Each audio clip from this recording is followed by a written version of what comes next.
지금부터 바른미래당 제35차 원내정책회의를 시작하도록 하겠습니다.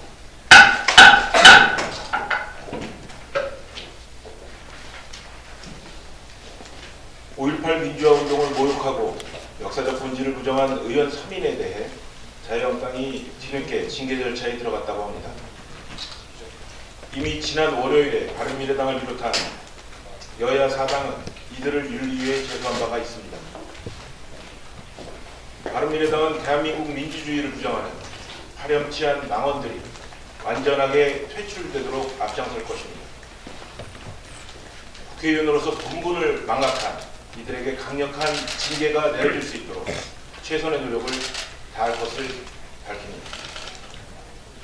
한국당도 5.18 민주화운동을 모욕한 해당 의원 3인에 대해 강력한 징계를 내려서 한국당이 민주주의를 부정하고 역사를 왜곡하는 정당이 아님을 분명하게 보여주실 것을 요구합니다.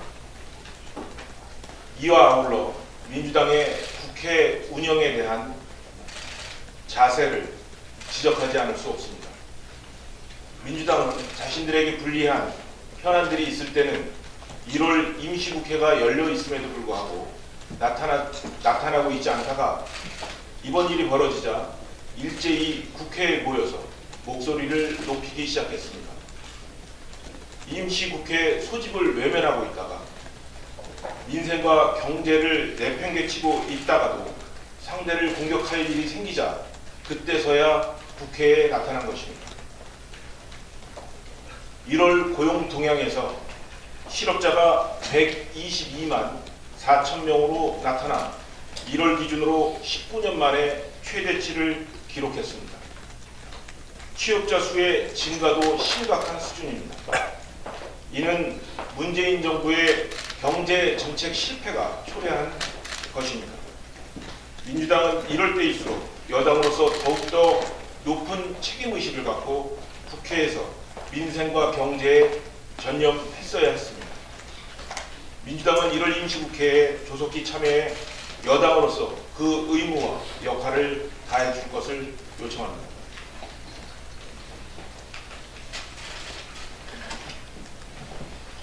네, 김상조 공정거래위원장이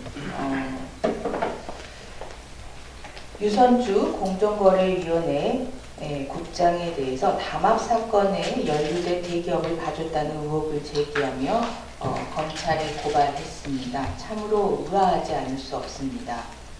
유선주 국장은 이미 공정거래위원회 내부에 대기업이나 대형 로펌에 재취업한 퇴직자들이 공정위 상임위원 직원들과 만나 사건 관련 설명, 일명 청탁행위를 하면서 대형 로펌 내지 대기업 관계자와의 만남을 알선하던 이런 면담 관행을 문제 삼으며 공식적인 절차인 의견 청취 절차로 개선할 것을 주장해 왔습니다. 그 과정에서 유선주 국장은 조직의 반발로 업무 배제에 피해를 받았다라고 주장하고 있습니다. 또한 공정거래법 68조 4호 위반 행위와 관련해서 재벌 총수의 관리 감독 의무 위반을 기준으로 위법성을 판단을 해야 함에도 불구하고 공정거래위원회가 총수 개인의 인식에 집착해서 거의 무조건적으로 검찰 수사를 통해 기소되지 않도록 서면 약식 절차로 조용히 처리해왔던 관행을 문제 삼고 이러한 관행을 개정할 것을 주장했으나 조직으로부터 반발로 업무 배제 등의 피해를 받았다고 주장하고 있었습니다. 이러한 주장에 대해서 김상조 공정거래위원회는 어떠한 내부적인 조직 관행의 진단이나 개선의 노력을 펼치지 않고 오히려 이를 문제 삼았던 유선주 국장에 대해서 직무 정지라는 처분을 내렸습니다. 또한 이러한 문제의식을 가지고 있던 국회에 와서도 김상조 공정거래위원장은 공정거래위원회의 내부의 과징금 절차를 살펴봤으나 문제가 없다라고 입장을 밝혀왔습니다. 그러나 유선주 국장이 이러한 공정거래위원회 내부의 문제를 검찰에 고발하고 검찰에서 이를 배당해서 사건 수사에 돌입을 하자 돌연 유선주 국장 등 공정거래위원회의 고위 관계자들을 직무유기 혐의로 고발한 것입니다. 참으로 이해가 되지 않고 어이가 없는 처사입니다. 김삼조 공정거래위원장은 공정거래위원회의 내부의 부당한 관행, 불법적인 관행에 대해서 그동안 어떠한 노력을 해왔는지, 이에 대해서 어떠한 인식을 가지고 있었는지에 대해서 명백히 밝혀야 할 때입니다. 저희 바른미래당은 이러한 부분에 대해서 국회에서 연속적인 토론회를 통해서 이번 기회에 공정거래위원회의 부당한 관행에 대해서 철저하게 파헤치도록 하겠습니다. 문화체육관광위원회 간사를 맡고 있는 이동석 의원입니다. 평창동계올림픽 시설을 우리 지금 예물단지로 방치되고 있는 상황입니다. 말씀드리겠습니다. 역대 최대 규모로 세계의 관심을 집중시켰던 평창동계올림픽이 행사가 끝난 뒤 1년 만에 다시 화두로 떠오르고 있습니다. 이번에 예물단지가 된 경기장 시설 후속 처리 때문입니다. 막대한 혈세를 쏟아부은 올림픽 시설들이 대부분 무용지물로 전락하면서 사회적 갈등까지 유발하고 천덕꾸러기가 되어버린 것입니다. 평창 동계올림픽 준비 단계부터 성공적 올림픽 개최 후 작품회까지 본 의원을 비롯한 국회 문체위원들, 강원도 체육회 등에서 올림픽 시설 사후 관리 문제에 대해서 효율적 처리 방안에 미리미리 강구할 것을 정부에 수없이 촉구해 왔습니다. 지금까지도 제대로 된 사후관리 대책을 내놓지 못하고 있는 것이 안타까울 따름입니다. 이런 염려는 올림픽을 유치할 때부터 올림픽을 마치고 난 후 시설물 사용 전망이 불투명했기 때문입니다. 1년이 지난 지금 그 우려가 현실이 되고 있습니다. 평창올림픽 시설에는 경기장을 새로 만들거나 기존 시설을 보완하느라 모두 8,675억의 비용이 투입되었지만 전체 13개 경기장 가운데 8곳은 올림픽 경기가 끝난 이후에 완전히 방치되거나 단순 행사장으로 간혹 쓰고 있을 뿐입니다. 이런 상황이다 보니 활용다운 활용, 수익다운 수익을 있을 수가 없습니다. 1,143억 원이 들여 만들어진 평창 알펜시아 슬라이딩 센터는 윤석민 선수가 스켈레톤 종목에서 대한민국 사상 첫 금메달을 딴 영광의 무대에서나 지금은 얼음도 없이 콘크리트 바닥을 드러낸 황량한 모습을 하고 있고 1261억 원의 건설비가 투입된 강릉의 스피드 스케이트장도 마찬가지입니다. 정성문의 가류항산 알파인 경기장은 당초 방침대로 원상복귀하느냐 아니면 곤돌라 등을 좋지 않느냐를 놓고 환경부와 지자체, 지역주민 첨예하게 맞서는 바람에 시설 관리조차 손놓은 실정입니다. 철새문은 하마인 이들 시설을 계속 방치했다가 올림픽 이후적으로 곤욕을 치른 그리스 아테나, 일본의 나가나 꼴이 되기 십상입니다. 정부와 강원도 체육회가 합심하여 현 시점에서 정리할 것은 과감히 정리하고 꼭 필요한 시설을 남겨놓게 시설을 통한 수익 극대화 방식을 최우선하는데 다같이 기회를 모아줄 것을 촉구합니다. 평창 동계올림픽에 성공하고 성원한 국민에 대한 최소한의 도리라는 것을 잊어서는 안 될 것입니다. 이상입니다.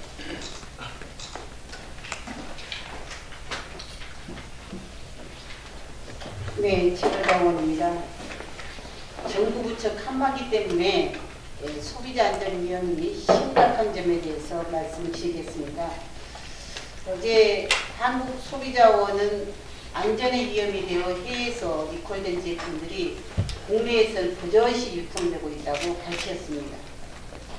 판매된 물품 중에서는 발암물질이 들어있는 화장품, 레모날레균이 오염되었다는 소스, 납성분이 과다하게 들어있는 학용품 등이 포함되어 있었습니다.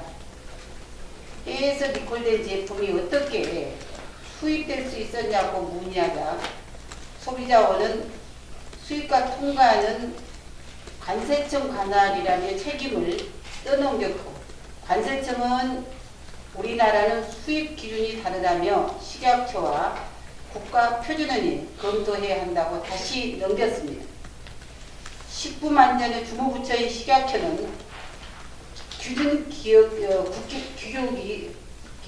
다시 말씀드리겠습니다. 규격이 다양해서 확인하기 어렵다고 합니다. 소비자원이 내놓은 대책이라고는 회의 직후나 구매 대행을 이용할 때마다 홈페이지에서 관련 정보를 확인하고 구입하라는 것뿐입니다. 소비자는 안전을 책임져야 할 기관들이 서로 책임을 미루는 사이에 소비자가 모든 것을 알아보고 책임져야 하는 그런 상황입니다. 지난 2017년 문재인 대통령은 살충제 달걀 파동에 대해서 사과하며 식품안전 종합 시스템을 마련하겠다고 밝혔습니다. 2년이 지난 지금 그 약속이 지켜졌는지 다시 묻지 않을 수 없습니다. 외국에서는 위험하다며 반품되고 버려지는 식품과 제품들이 국내에서는 부처간 칸막이 때문에 버젓이 유통되고 있습니다. 국민들이 안심하고 수입 식품과 수입 제품을 사용할 수 있도록 정부의 종합적인 대책 마련을 촉구합니다. 이상입니다.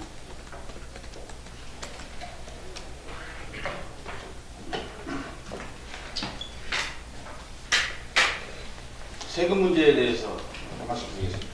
작년 한 해 정부가 거둬들인 초과 세수가 25조 4천억 원에 달해 정부 수립이죠 최대 규모라고 알고 있습니다.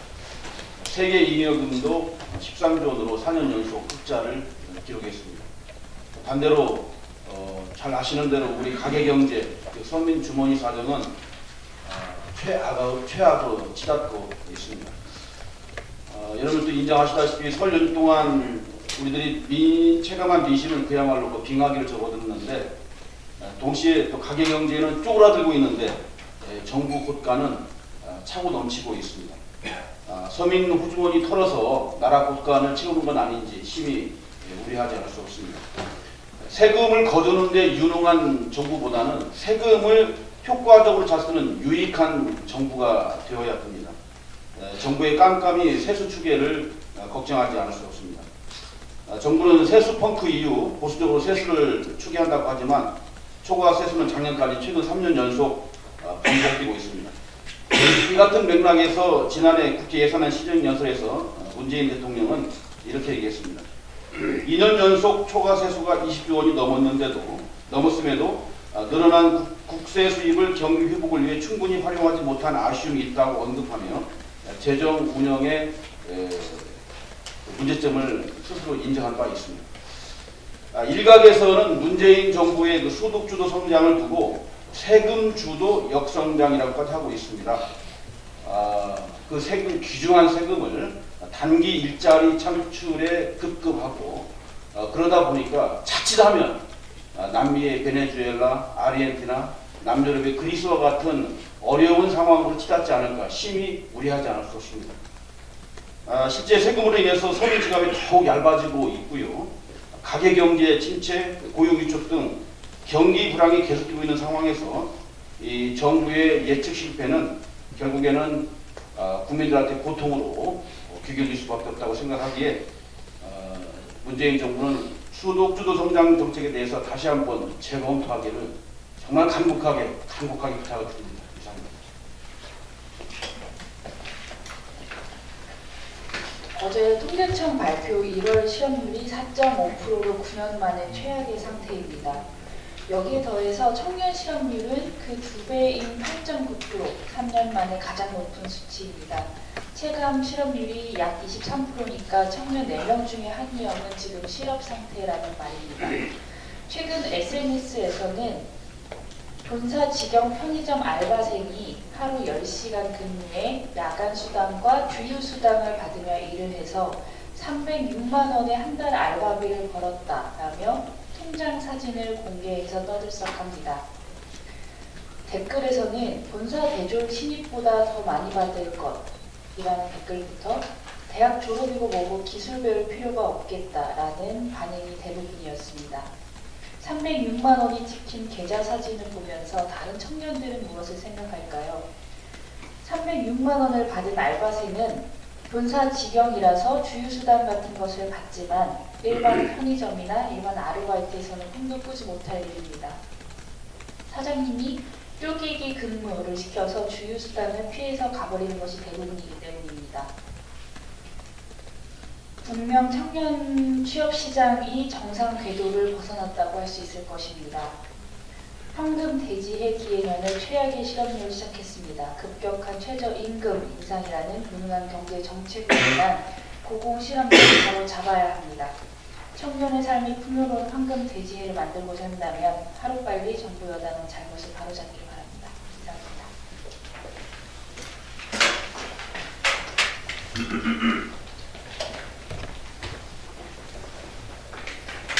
저도 오늘 일자리 관련해서 한 말씀 드리겠습니다. 문재인 정부는 이태백을 넘어 국태백 사회를 만들었습니다. 이태백은 아시다시피 20대 태반이 백수라는 것입니다. 국민 태반이 백수인 사회를 열었습니다. 이명박 정부 때는 고용률이 50%대로 떨어졌지만 박근혜 정권은 이 고용률을 다시 60%대로 올렸습니다. 그래서 문재인 정부 취임할 때는 1.5%로 시작했는데 지금은 2.3%나 하락해서 59.2%입니다. 그 많은 세금을 투입한 결과가 이토록 초라합니다. 그리고 20대뿐만이 아니라 30대, 40대의 실업자들이 급속도로 늘어나고 있습니다. 2017년 5월부터 30대의 취업자 수는 2017년 9월 단 한 차례 그것도 4,000명 증가한 것 빼고는 전부 다 감소했습니다.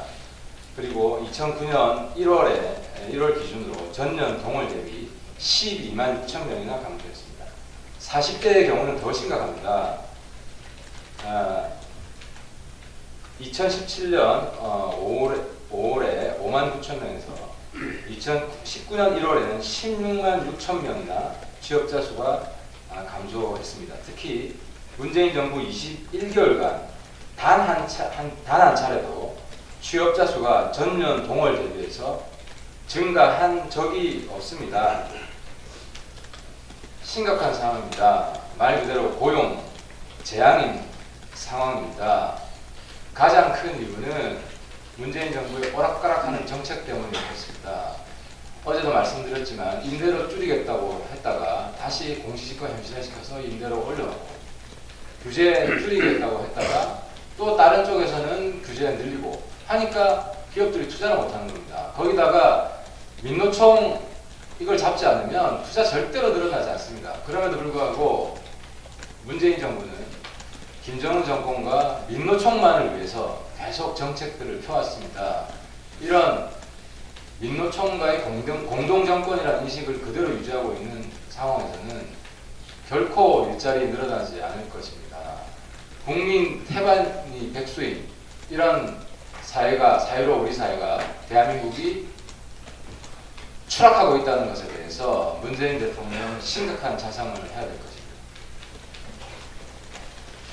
가방의 간사 신용현입니다. 최근 방송의 정치 편향성에 대한 논란이 매우 뜨겁습니다.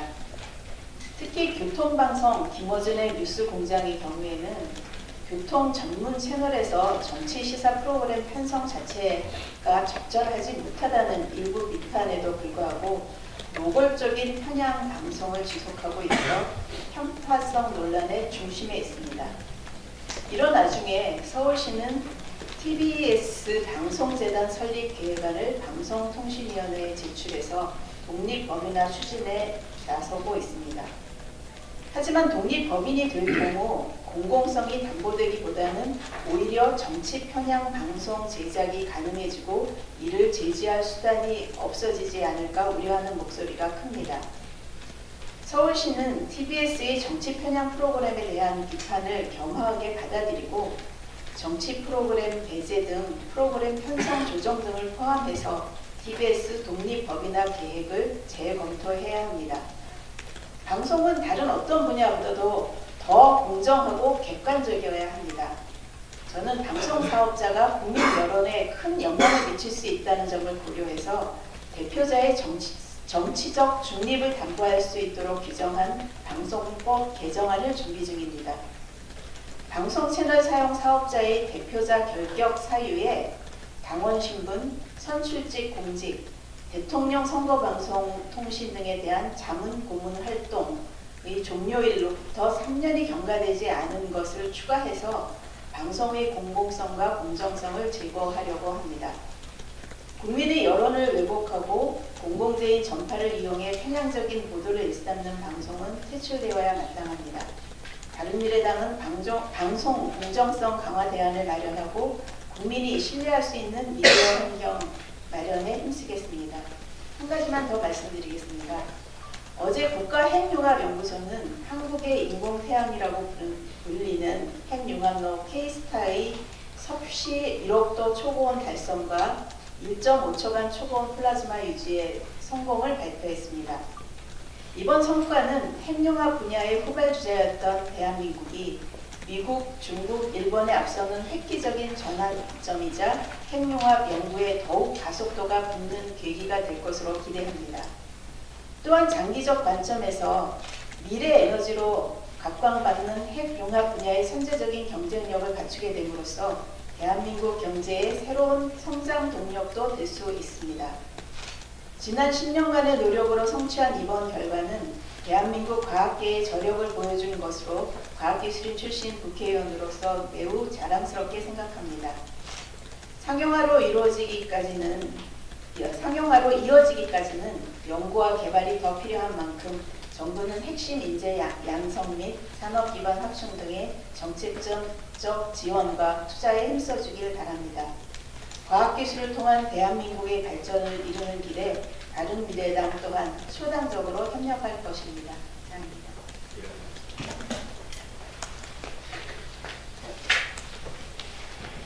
정책부대표 최일입니다.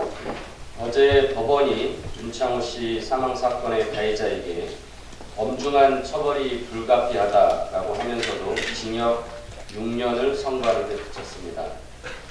사법부의 판단을 존중하지만 그래도 매우 안타깝습니다. 이번 판결이 양형 기준의 상한인 4년 6개월보다 높게 선고한 것이지만 당시 법률상 음주운전 사망의 경우 법정형이 1년 이상 유기징역이라는 점을 고려하면 애초에 법원의 양형 기준 자체가 말도 안 되게 반대했기 때문입니다. 그런데 유감스럽게도 법은 바뀌었지만 양형 기준은 그대로입니다. 양형 기준이 바뀌지 않는 이유가 법을 엄중히 집행해야 할 검찰, 법원의 조직에 음주운전 위험성에 대한 인식의 부재가 있는 것은 아닌가 반문하고 싶습니다.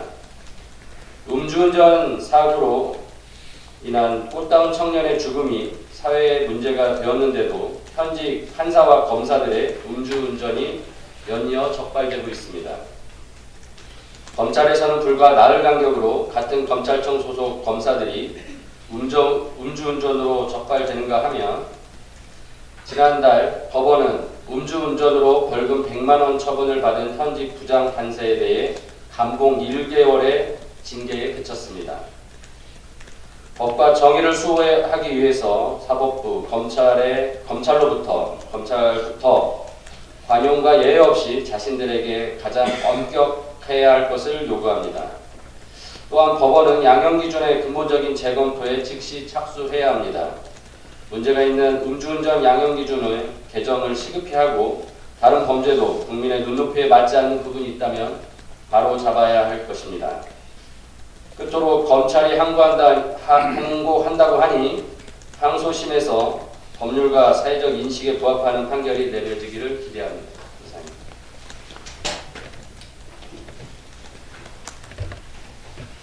네, 한전 적자와 관련돼서 말씀드리겠습니다. 한전 적자 심화는 결국 고스란히 국민 몫입니다.